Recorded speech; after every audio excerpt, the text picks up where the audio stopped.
मित्रों नमस्कार। मैं आचार्य गोपाल दत्त प्रेती, आप सभी लोगों का मेरा यूट्यूब चैनल में स्वागत है। मित्रों, आज बहुत समय के बाद में मैं उपस्थित हुआ, बीच में समय नहीं मिल पाया। तो आगामी 14 जनवरी को मकर संक्रांति, भगवान सूर्यदेव मकर राशि में आ जाएंगे और जहाँ से जो है उत्तरायण शुरू हो जाता है। मकर संक्रांति के दिन जो पुण्य काल है, सुबह 8:55 में सूर्यदेव मकर राशि में प्रवेश कर जाएंगे। तो इस दिन को संक्रमण काल भी होने के कारण इसी दिन से जो है प्रयागराज में जो महाकुंभ का मेला है, वो महाकुंभ स्नान भी प्रारंभ हो जाएगा। तो इसी दिन से स्नान दान का महत्व भी होता है। तो मित्रों, मकर संक्रांति के दिन गंगा स्नान, संगम स्नान इत्यादि का बड़ा महत्व है। तो इसलिए आप जो गंगा स्नान इत्यादि गंगा के किनारे रहते हैं तो वो लोग तो गंगा स्नान करें। जो गंगा के किनारे न हो तो उनके घर में गंगा जल इत्यादि हो तो सुबह प्रातः काल में जल में थोड़ा गंगा जल मिला करके और तिल से जो है उसमें तिल मिला करके स्नान करने का विधान है। तो स्नान करें और उस दिन जो है मकर संक्रांति के दिन स्नान इत्यादि करने के बाद में घृत कंबल दान की महिमा है। तो शिव रहस्य में इसका विधान कहा है, माघ मास में जो है घृत कंबल दान का शिव रहस्य में। तो अनेक भोगों को भोग करके जो अंत में मोक्ष को पाना चाहता है, तो घृत कंबल देने से जो मनुष्य थे वो राजा हो गए और शिव पूजन करके वो मुक्त हो गए। जाबाली सुनाग विप्र को, दारिद्र को नष्ट करने वाले धर्म को पूछा जाबाली ने। तो उन्होंने सुनाग बोले कि अशिता कृष्णा व शिता शुक्ला, गाय के उत्तम घी को ला करके उसे डिब्बा बंधवा दें। जो गाय का घी हो उससे डिब्बा बंद करवा दें। और घृत जो है तोले में कितना होना चाहिए, 3.5 सेर। तो एक सेर का लगभग जो वजन होता है आज के डेट में, तो वो है आपके 933 ग्राम के करीबन। तो 3.5 सेर घी ला करके उसको घृत कंबल कहा गया है। वो करना क्या है कि उसका आधा और उस आधे का भी आधा शाम के समय में शिव मंदिर में जा कर के शिव जी को पहले जो है घृत इत्यादि से स्नान करा करके और उसके बाद में साफ जल से स्नान करा करके सुंदर जो है केसर तिलक इत्यादि लगा करके उसके बाद उसमें जो 3.5 सेर घी है उसका आधा, आधे का भी आधा डिब्बी बंद घी शिव जी के माथे पर रखें। उसके बाद में उसमें जो है फूल, बिल्वपत्र और सुंदर जो भी शिव जी के चढ़ने वाले योग्य चीज़ें हैं, भांग, धतूरा, आक के फूल, कनेर, दुर्वा और ये इत्र इत्यादि सभी भगवान को अर्पण करके और भगवान को धूप दीप नैवेद्य अर्पण करके सब भली भांति जो है और भगवान को पुष्पांजलि समर्पण करके भगवान के शिव पंचाक्षर मंत्र का जो है जाप करना चाहिए। और शिव स्मरण करते हुए रात को भी जागरण करना चाहिए। और प्रातः काल उठ करके जो है शैव ब्राह्मणों को बुला करके उनको भोजन इत्यादि कराना चाहिए। अपने जो इष्ट मित्र इत्यादि अपने भाई बंधु हैं उनको भी भोजन कराना चाहिए। उसके बाद में उसके पीछे अपना जो दान का जो है वो घृत कंबल की, संक्रांति के दिन घृत कंबल का दान जो बताया 3.5 सेर घी, उसी को घृत कंबल बोला गया है। वो जो है विधि पूर्ण जो है पहले दिन जैसे ब्राह्मणों को दान दे दिया तो दूसरे दिन ब्राह्मणों को भोजन इत्यादि करा करके घृत कंबल के दान की विधि पूर्ण होती है। और इसी दिन जो है दधि मंथन का भी दान होता है। जिन लोगों के संतान नहीं है तो दधि मंथन बोला जाता है कि जो जिसमें दधी मथ करके मक्खन निकाला जाता है, उसका दान करने का विधान है। तो उसको जैसे उसके ऊपर में दधी मंथन के ऊपर में सुंदर सा जो दधी मंथन का हो, नीचे जो है लिपा हुआ गोबर से लिपी हुई भूमि हो, उसके ऊपर में दधी मंथन वाली जो आपके जिसमें दधी मंथन किया जाता है उसको रखें और उसमें दधी मथ करके, वैसे तो सोने की जो है कृष्ण और यशोदा की मूर्ति रख करके उसको ब्राह्मण को दान दें करके विधान है, लेकिन इतना आज के समय में तो पॉसिबल नहीं है, वो राजा महाराजा या बड़े बड़े लोगों के लिए ही, लेकिन उनके लिए अंदर में श्रद्धा नहीं होती है। तो हम जैसे जो मध्यम वर्गीय परिवार हैं उन लोगों के लिए तो सबसे उत्तम ही यही है कि दधी मंथन करके भगवान कृष्ण और यशोदा जी का जो है पूजन करें, क्योंकि जब यशोदा जी दधी मंथन करती हैं तो भगवान का स्मरण करती हैं। देखो, जीव जब भगवान के लिए कर्म करता है, कर्म भी भगवान के लिए, चिंतन भी भगवान का,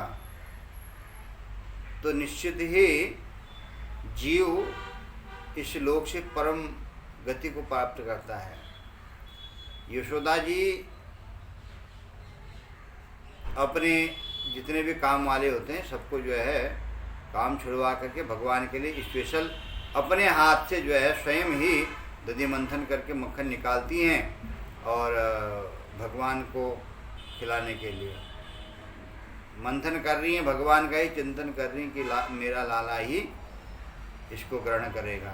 भगवान आते हैं, स्नेह से उस पसीने में लथपथ माँ के पसीना पोंछते हैं और प्यार से माँ की गोद में बैठ जाते हैं, तब माँ का स्तनपान करते हैं।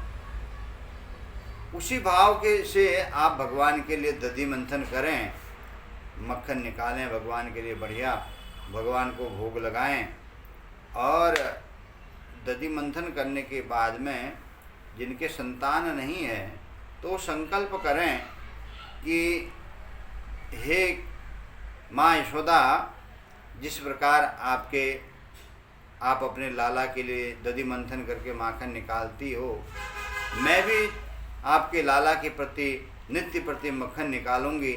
मेरे घर में भी आप आशीर्वाद दो कि आपका जैसा लाला मेरे घर में भी उत्पन्न हो और भगवान कृष्ण का ध्यान करें और भगवान को उस मक्खन का भोग लगाएं और नित्य प्रति ऐसा करें तो निश्चय ही जिनके संतान नहीं है साल भर के अंदर में संतान प्राप्ति हो जाएगी। और फिर दधी मंथन करके उसके ऊपर में कृष्ण यशोदा की मूर्ति रख करके किसी योग्य ब्राह्मण को आप दान दें। इस प्रकार जो माताएं जो पुत्रवती नहीं हैं वो करती हैं, तो इसी प्रकार उनको जो है दारिद्र्य से और जिनकी कोख होनी है कोख भर जाती है, जिनके घर में दुख दारिद्र्य हैं वो दूर हो जाते हैं। क्योंकि एक बार ऐसे ही महाभारत में वर्णन आता है कि दुर्वासा जी कृपि के पास में गए। कृपि द्रोणाचार्य जी की जो धर्मपत्नी थी। कृपि और कृपाचार्य दोनों भाई बहन थे। द्रोणाचार्य की जो धर्मपत्नी थी कृपि तो बड़ी दुखी थी, तो दुर्वासा जी गए एक दिन तो भिक्षा मांगने के लिए। उन्होंने कहा कि प्रभु मेरे पास तो ऐसा कुछ है नहीं, बहुत बड़ी जो है समस्या है, मेरे पास में एक ये बूढ़ी गाय है, इसी के जो गोरस आता है उसी से जो है मैं मथ करके जो छाछ इत्यादि होती है उसी से मैं अपना जीवन यापन करती हूँ।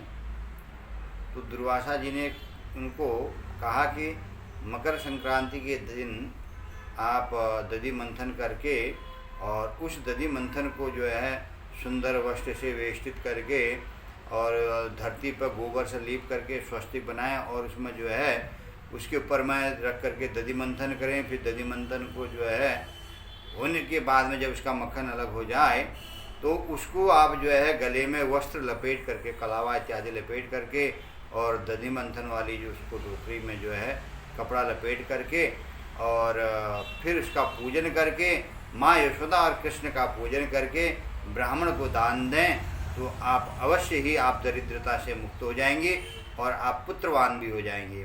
तो कृपि ने किया तो भगवान की कृपा से अश्वत्थामा जैसा पुत्र उनको उत्पन्न हुआ और संसार के सभी भोगों को कृपि ने भोगा उस दधि मंथन के दान से।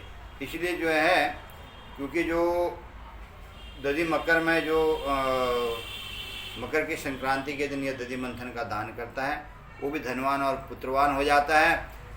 उस दिन जो है ब्राह्मण को भगवान सूर्य का स्वरूप जान करके आप दान करें, क्योंकि जो है सूर्यदेव मकर में आ जाते हैं। तो जो भी ब्राह्मण को आप दान देते हैं तो भगवान कृष्ण ने कहा कि भगवान कृष्ण कहते हैं, वेदों भी कहा है कि जो वेद भगवान की उत्पत्ति हुई ब्राह्मणों से मुखमासीद, ब्राह्मण भगवान के मुख्य उत्पत्ति है। तो मकर संक्रांति के दिन ब्राह्मणों को आप सूर्य का ही स्वरूप जान करके भगवान कृष्ण कहते हैं कि आप दान दें। और दान में विशेष करके जैसे तिल का उबटन करके आप स्नान करें, तिलों का दान करें। और माघ मास में जो है जो सन्यासी हैं या आश्रम वाले हैं उनके यहाँ माघ मास में जो है पुराणों में काष्ठ दान का भी बड़ा महत्व बताया है। जैसे चातुर्मास में अन्नदान, वैसे ही माघ मास में काष्ठ दान का बड़ा महत्व है। कहीं आश्रमों में, बड़े बड़े आश्रमों में भंडारा इत्यादि चलते हैं, जहाँ लकड़ी की व्यवस्था न हो वहाँ लकड़ी का दान करें। और जिस ब्राह्मण को जो है आप जो गर्म जैसे वस्त्र हैं, कंबल है, तिल है, गुड़ है, घी है, इनका दान करें।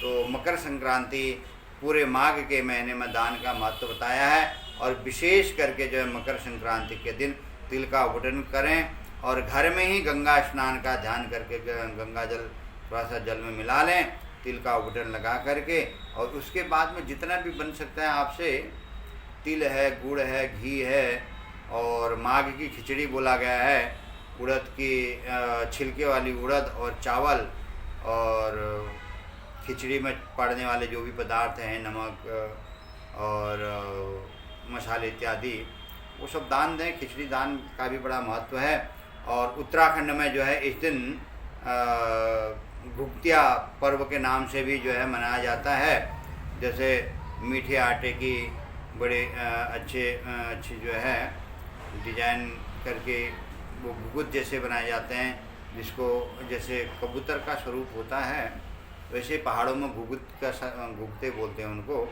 तो उस दिन घुघतिया भी मनाया जाता है। तो उस दिन की जो है कथा प्रचलन में आती है कि रानी का हार चुरा करके कोई ले गया था, कौवा ले गया था। तो फिर उसने जो है घुघतिया ने ला करके दिया। तो घुघतिया तब से जो है वो रानी जो है कौवे रोज़ जो है पकवान बना करके हर संक्रांति के दिन उस घुघते के नाम से जो है एक बच्चा था तो घुघतिया, तो कौवे को खिला देती थी, क्योंकि कौवे ने हार गिराया, बच्चा लेकर के आया। तो ये कहावतें हैं, अपनी अपनी जो है लोक मान्यताएं हैं। तो तब से पहाड़ों में घुघतिया भी मनाया जाता है, जो 14 तारीख को ही संक्रांति के दिन मनाया जाता है। और उसमें भी जो है गंगा पार का महत्व है। गंगा पार वाले जो है 13 तारीख को मनाते हैं, गंगा वार वाले 14 तारीख को मनाते हैं। इधर में आपका अल्मोड़ा, रानीखेत, नैनीताल, हल्द्वानी, इधर वाले 14 तारीख को मनाते हैं। और आपका जो है बागेश्वर और चंपावत, पिथौरागढ़, तो ये टनकपुर इत्यादि इधर साइडों में ये 13 तारीख को ही बना करके 14 तारीख को कौवे को खिलाते हैं। और इधर वाले गंगावार वाले 14 तारीख को बना करके 15 तारीख को खिलाते हैं। तो शुद्ध माघ में ही खिलाते हैं।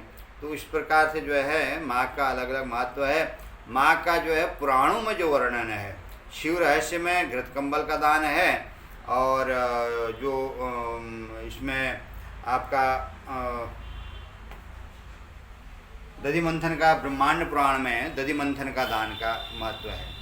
ये दोनों जो दान का महत्व बनाया मैंने, दोनों पुराणों से लेकर के ही मैंने आपको बताया। शिव रहस्यमय घृत कंबल का दान और दधि मंथन का ब्रह्मांड पुराण में। और जो संक्रांति के दिन खिचड़ी इत्यादि ये लोक मान्यताएं हैं, लोक प्रथा के हिसाब से चली आ रही हैं, ये भी करें। और माघ के महीने में शिव जी का पूजन होता है और माघ के महीने में भगवान सूर्य का पूजन होता है। नित्य प्रति जो है स्नान करके भगवान सूर्य को अर्घ्य दें और शिव मंदिर में जाएं, शिव जी का पूजन करें, तो आप सभी लोगों की जो है भगवान शंकर मनोकामना पूर्ण करें। सबको मकर संक्रांति की बहुत बहुत शुभकामनाएं। 14 तारीख को मकर संक्रांति है, उसी दिन से प्रयागराज में कुंभ स्नान भी शुरू है। आप लोगों को कुंभ स्नान की और मकर संक्रांति की बहुत बहुत धन्यवाद। जिन लोगों ने मेरे चैनल को लाइक और सब्सक्राइब नहीं किया है, सबसे निवेदन है कि लाइक करें, सब्सक्राइब करें।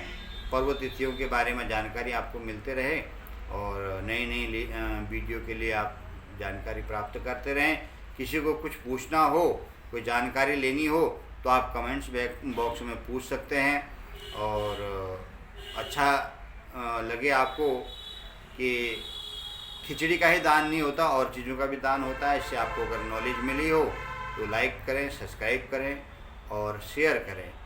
धन्यवाद, नमस्कार।